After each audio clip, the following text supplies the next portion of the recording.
भस्मीभूत हुआ। एक और बात आपको बताएं, मरते समय व्यक्ति की जैसी मति होती है वैसी गति होती है कि नहीं? क्लियर हो रहा कि नहीं हो रहा? जबरदस्ती तुम मानो ना मानो ये अलग बात है, मानो ना मानो ये अलग बात है। ये मानो ना मानो खुशी आपकी, समझ गए हो? ये तुम्हारी खुशी है कि तुम्हें मानना है कि नहीं मानना है। भाई ट्रेन आ रही है, ट्रेन आ रही है, सिग्नल हो गया हरा कि क्लियर है, ये रुकने वाली नहीं है, क्योंकि हरा सिग्नल है। क्लियर है कि ट्रेन रुकने वाली नहीं है, लेकिन हरी झंडी देने वाला कह रहा है हट जाओ हट जाओ हट जाओ, क्योंकि ट्रेन रुकेगी नहीं। सिग्नल देख रहे हो हरा है, वो हरी झंडी हम भी दिखा रहे हैं। सिग्नल बोल नहीं रहा है, लेकिन हरी झंडी दिखाने वाला बोल रहा है कि नहीं हट जाओ हट जाओ हट जाओ, और नहीं हटोगे तो मरोगे। और यदि तुम बहादुरी दिखाओ, पहलवानी दिखाओ कि हम तो कुश्ती लड़ेंगे इंजन से, बोलो मरोगे कि नहीं मरोगे? निश्चित रूप से मरोगे। हम आज बताने के लिए आए हैं कि ऐसा करो ऐसा करो ऐसा मत करो, ये शास्त्र कह रहा है। अब मानना ना मानना तुम लोगों के ऊपर डिपेंड कर रहा है। अगर मानोगे तो निश्चित है कि सुधर जाओगे और तर भी जाओगे, और नहीं मानोगे तो केवल मर जाओगे, तर नहीं पाओगे। मरना तो सुनिश्चित ही है, लेकिन तर नहीं पाओगे। तो सती जी तर गई। क्यों तर गई सती जी? क्योंकि अंत में उनकी मति भगवान शिव के चरणों में आ गई, और उन्होंने इस बात को एहसास कर लिया कि सत्संग नहीं सुना और अपने पति की बात नहीं मानी, परिणाम ये सामने आ गया। लेकिन परिणाम पर मर तो रही हूं, लेकिन प्रार्थना कर रही हूं कि अगला जन्म मुझे दे दो, चांस दे दो, सुधरने का चांस दे दो। तो बोलो सती को सुधरने का चांस मिला कि नहीं मिला? जो मांगा था, बोले सती मरत हरिसन बर मांगा, ओ जन्म जन्म शिव पद अनुरागा।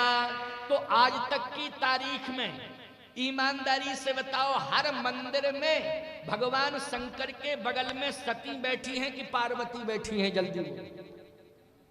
संसार में जितने मंदिर बने हैं शिवालय, हर युग में, हर समय, हर मंदिर में शिव जी के साथ पार्वती हैं, सती नहीं है। क्योंकि जन्म जन्म शिव पद अनुरागा, दूसरे जन्म में जब वो पार्वती बन गई तो अमर कीर्ति हो गई उनकी, और हर मंदिर में शिव जी के साथ उनको स्थापित किया जाता है। किया जाता है कि नहीं किया जाता है? ये प्रमाण है प्यारे।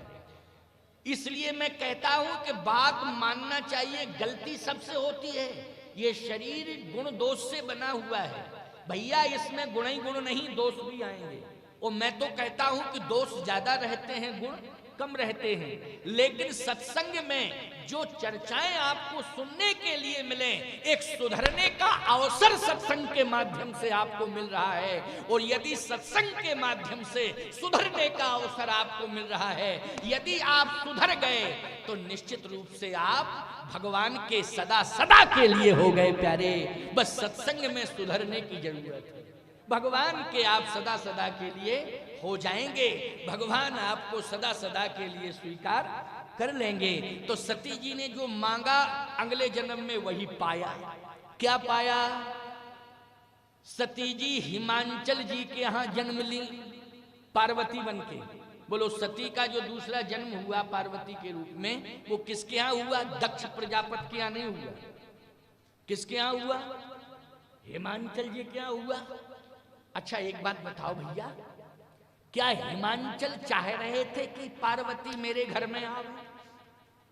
जब सती प्राण छोड़ रही थी तो क्या हिमांचल उस समय ये प्रार्थना कर रहे थे कि ये मरे हो हमारे घर में पैदा हो? ऐसा तो कहीं प्रमाण नहीं है कि उस समय हिमांचल, किसी भी पूरा शिव पुराण पढ़ जाइए, पूरे अन्यान्य पुराण, हिमालय में कहीं कोई ऐसा प्रमाण नहीं मिलता है कि भगवान शंकर तो तपस्या कर रहे हैं, लेकिन हिमांचल जी ये सोच रहे हो कि सती मर रही है, बेटी बन करके मेरे यहां आ जाए।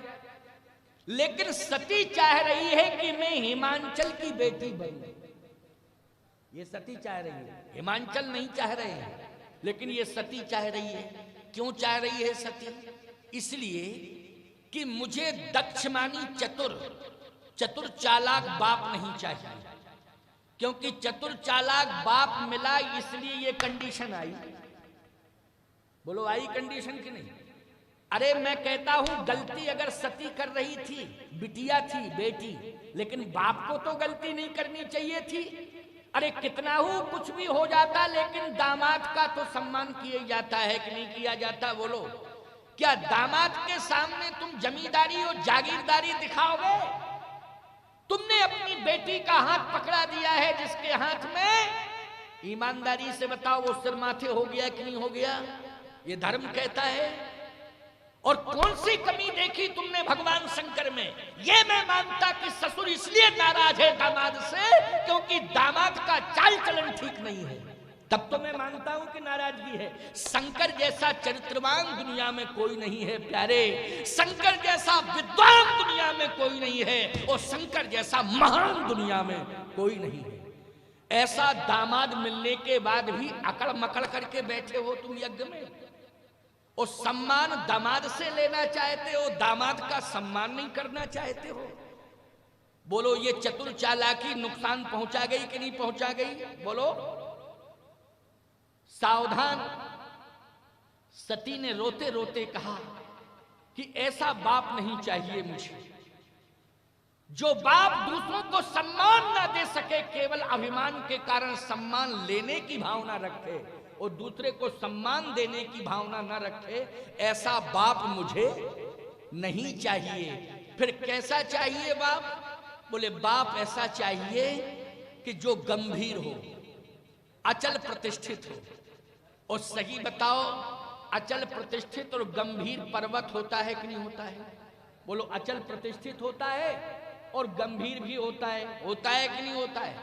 दूसरी बात, पर्वत तो बहुत हैं, लेकिन हिमांचल हिमालय मिले, पिता के रूप में कौन मिले? पर्वत। पर्वत तो बहुत है, लेकिन हिमालय पर्वत मिले। क्यों? क्योंकि शीतल है वो, और सब पर्वत शीतल नहीं है। लेकिन हिमालय की विशेषता क्या है? जल्दी बोलो। वो शीतल है। तो मुझे पिता मिले, शीतल स्वभाव वाला मिले, अचल प्रतिष्ठित मिले, और ये सारे लक्षण हिमांचल में पाए जाते हैं, इसलिए हिमांचल जैसा पिता मुझे मिले। यज्ञ भगवान ने कहा जैसा नहीं, हिमांचल ही पिता के रूप में मिलेंगे। तो बोलो अगले जन्म में सती बेटी बन करके आई तो पिता के रूप में कौन मिले? हिमांचल जी मिले। और ये सारे के सारे सद्गुण लक्षण बोलो हिमांचल में ही पाए जाते हैं। भगवान शंकर जैसा पति, तो बोलो पार्वती बन करके प्रकट हुई है, पार्वती जी को पति के रूप में कौन मिले?